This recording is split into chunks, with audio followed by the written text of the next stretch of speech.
जय श्री राम। मैं issue Harwani Hanumangarh town Rajasthan से रोज आपको गंगा दर्शन लाइव दिखाता हूँ। तत्पश्चात स्कंद रामायण का पाठ सुनाता हूँ। आज का स्कंद रामायण का पाठ स्वामी तीर्थ की महिमा और उसमें स्नान करने से राजा धर्मगुप्त के शाप जनित उन्माद का निवारण। ऋषि बोले, सूत जी, आप स्वामी पूर्णी तीर्थ की महिमा का पुनः वर्णन कीजिए।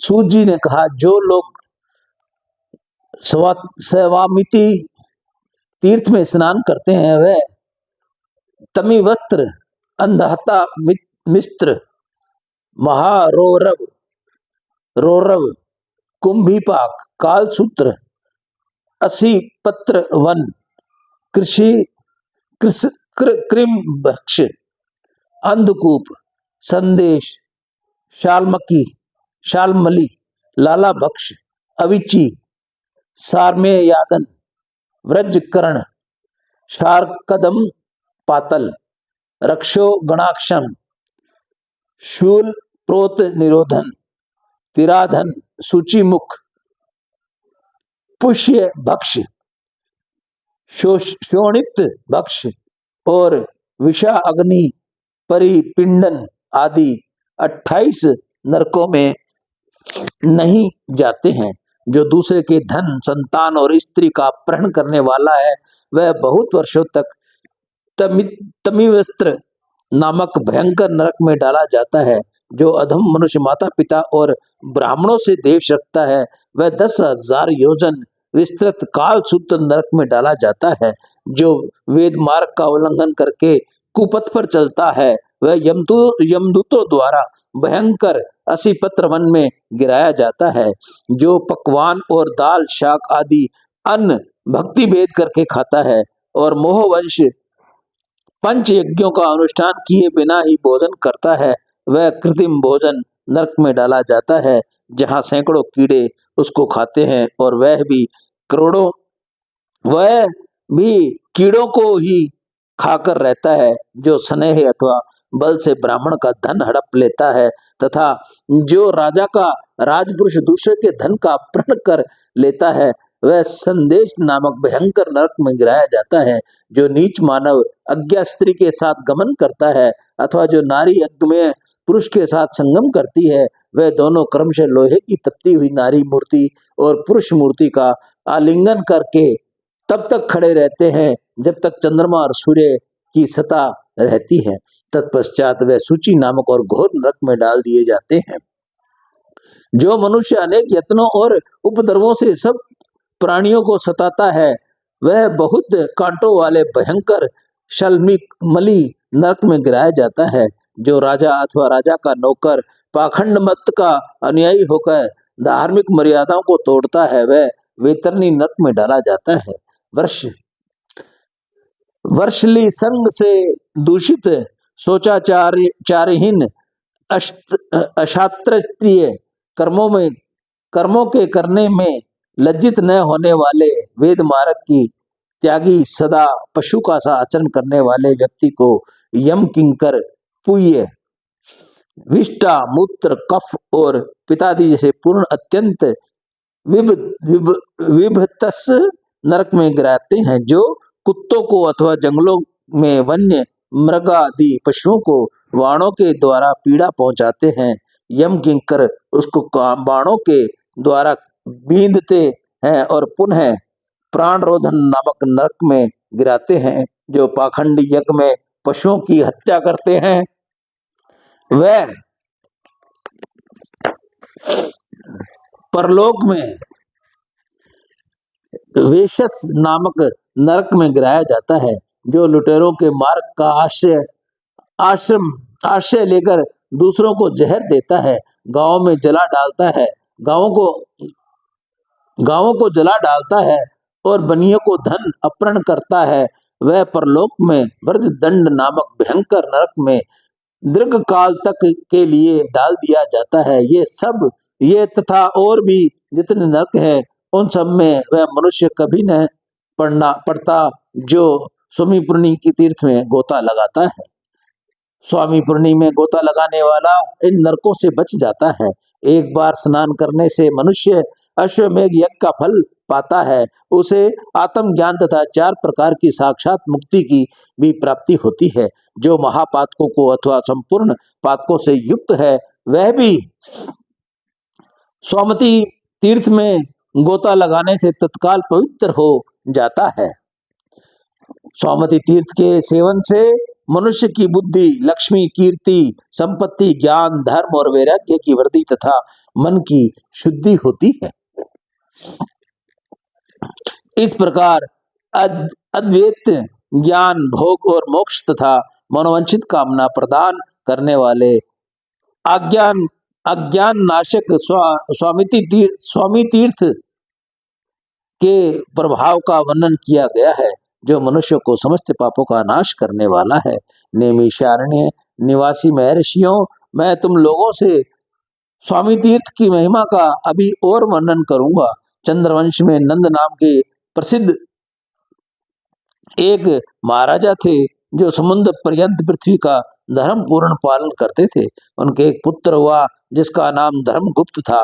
नंद ने राज्य की रक्षा का भार अपने पुत्र पर रख दिया और समय इंद्रियों को वश में करके आहार पर विजय पाकर तपस्या के लिए तपोवन में चले गए। पिता के तपोवन चले जाने के बाद राजा धर्मगुप्त ने सारी पृथ्वी का पालन किया। वह धर्मों के ज्ञाता और नीति परायण थे। उन्होंने अनेक प्रकार के यज्ञ द्वारा इंद्र और देवताओं का पूजन किया और ब्राह्मणों को धन है बहुत से क्षेत्र प्रदान किए। उनके शासन काल में समस्त प्रजा अपने अपने धर्म का पालन करती थी। उनके राज्य में कभी चोर आदि की किसी की कष्ट नहीं प्राप्त हुआ। एक दिन धर्मगुप्त उत्तम घोड़े पर सवार होकर वन में गए। वहीं रात हो गई। विनयशील राजा ने वहीं सायंकालीन संध्या का उपासना करके वेद माता गायत्री का जप किया। तत्पश्चात सिंह, व्याध आदि के भय से वह एक वृक्ष पर जा बैठे। उस वृक्ष के पास एक रीछ आया, जो सिंह से भय से पीड़ित था। वन में विचरने वाला एक सिंह उस रीछ का पीछा कर रहा था। रीछ वृक्ष पर चढ़ गया। वहां उसने महान बल पराक्रम से संपन्न राजा धर्मगुप्त को बैठे देखा। उन्हें देखकर रीछ बोला, महाराज भय न करो, हम दोनों रात भर यहीं रहेंगे, क्योंकि वृक्ष के नीचे खड़ा भयंकर सिंह आया हुआ है। महामते, तुम आधी रात तक निर्भय होकर नींद लो, मैं सजग होकर तुम्हारी रक्षा करता हूँ। उसके बाद जब मैं सो जाऊं, तब शेष आधी रात तक तुम मेरी रक्षा करना। ऋषि की यह बात सुनकर धर्मगुप्त सो गए। उस समय सिंह ने रीछ से कहा, यह राजा तो सो गया है, अब तुम इसे मेरे लिए नीचे गिरा दो। तब धर्मज्ञ रीछ ने सिंह को उत्तर दिया, वनचारी मृगराज, तुम धर्म को नहीं जानते। अहो, विश्वासघात करने वाले प्राणी के संसार में बड़ा कष्ट भोगना पड़ता है। मित्रद्रोही का पाप 10,000 यज्ञों के अनुष्ठान से भी कष्ट नष्ट नहीं होता। ब्रह्म हत्या आदि पापों का तो किसी प्रकार निवारण हो सकता है, परंतु विश्वासघातियों का पाप कोटि जन्मों से भी नष्ट नहीं हो सकता। सिंह मैं मेरु पर्वत को इस पृथ्वी का बड़ा भारी भार नहीं मानता। संसार में जो विश्वघाती है, उसी को मैं भूत का महान भार समझता हूँ। रीछ के ऐसे कहने पर सिंह चुप हो गया। तत्पश्चात धर्मगुप्त जागे और रीछ वृक्ष पर सो गया। तब सिंह ने राजा से कहा, इस रीछ को नीचे छोड़ दो।